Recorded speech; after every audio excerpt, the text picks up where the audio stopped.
there's a pause in the Vortext, so maybe I could explain a little bit what's going on. It's really hard to know where to start because I don't know who you are watching it. That's part of the problem. There's a few different major categories of the problem. And fortunately, the solution is simple enough and well documented, in Buddhism as the Four Noble Truths.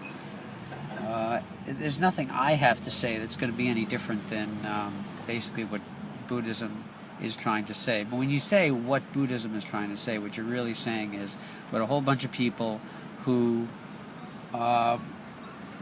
if you ask them, would all agree that they are Buddhists, have had to say about, certain things in their lives. There are narratives that they have that they have said, and other people have copied down. Typically, they themselves usually hardly ever say it, and it's usually bad. Well, we don't really know. It's certainly translated from some other language into English to let all us idiots who don't really know English understand it, make us at least think we understand it. It's usually enough that we can believe in it. But if you believe in it, that means you're saying that you don't actually understand it. You are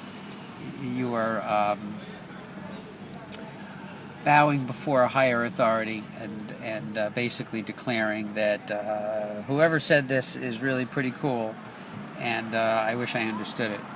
But even without understanding it, I'll tell you that it's right, even if you tell me something else. Even if you can show me something else which has convinced you, that won't convince me, because I'm already convinced by this piece of paper and this narrative and this little story, and I think it contains something called truth. The story of truth somehow holds the truth for generation after generation in some sort of static form. I, as a Buddhist, technically a Buddhist from another galaxy, which means I've made up Buddhism. Buddhism doesn't really exist on my galaxy, but I know about it because there's this guy on this planet who keeps talking to me, and through him I've learned everything there is to know about Earth. And he's very keen on Buddhism, so that happens to figure prominently in what I know about this planet.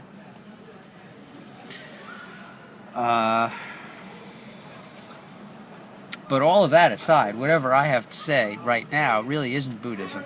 It's just what I have to say. I have no authority other than the fact that this car is my witness. See, the Buddha touched the car, and I touched the car. And the car technically is touching the ground. So in that way, I touch the ground, and the earth is my witness, which is all the authority that the Buddha claimed, which I think is a very lovely story. If you have not read the Buddha's Enlightenment story, I highly recommend it. It's a wonderful read, page turner if there ever was one. So, but I touched the ground. The earth is my witness, and that is all there is. Meaning that whatever it is that has actually happened, the interactions of waves, which I call my life, and that life in the context of this planet, of the soup of nutrients within which I live, the biosphere, is the stuff of which I'm made. But the fabric of my life is not that. It is a dance which this body has performed since its birth, and since that time has been accelerating at the rate of one gravity, the amount of gravity that you feel. We are at the bottom of a huge rocket ship, all of us. And we accelerate as long as we're on that plane. The Earth's dimensions sort of keep us from falling through, falling down, falling into the center of the emptiness to be recycled again as more emptiness. But for now, I personally, this biology has been accelerating for over 50 years. And in that time, I have reached well beyond 99.99% the speed of light. Which means though I feel like I'm moving faster and faster, in fact, in time. In the perspective of the world, I am moving slower and slower. But I will never stop moving. The biological stuff of which my body is made is merely a marker of the universe which was created when I was born, when this biological entity. And that universe will take to the ends of the universe, till through the ends of the universe I once again reach within inside, and I reach the emptiness of the infinite inside. For the world, the universe is finite but unbounded. The only boundary on the outside is indeed the inside. The only boundary on the inside is indeed the outside. And when you put them all together, you get exactly nothing. And at any balance point within, when you draw a circle, all within and all without balance perfectly. That is how you know how you are measuring is a true balance point. And there are many of them, down to the 3 quarks in the meadow. Each hadron is 3 quarks in the meadow. The meadow is space, that is what is beyond 10 to the minus 15 meters. Within is time, that is what is smaller than what we call 10 to the minus 15 meters. And in Planck units, that would be 5 times 10 to the minus 44 times approximately the number of seconds since the Big Bang. The number of seconds since the Big Bang. That's how complicated a place you can have inside each proton, inside each neutron. And the neutrons and protons undo each other, just as the proton and the electron undo each other electrically, but it also a dynamic tension, a dialectic which allows our physical universe, our physical forms to exist. And they exist because of the nature of emptiness. It has to be, because all you may have, all that is real is emptiness and boxes of emptiness. When you look inside the boxes of emptiness, it looks like a lot of stuff.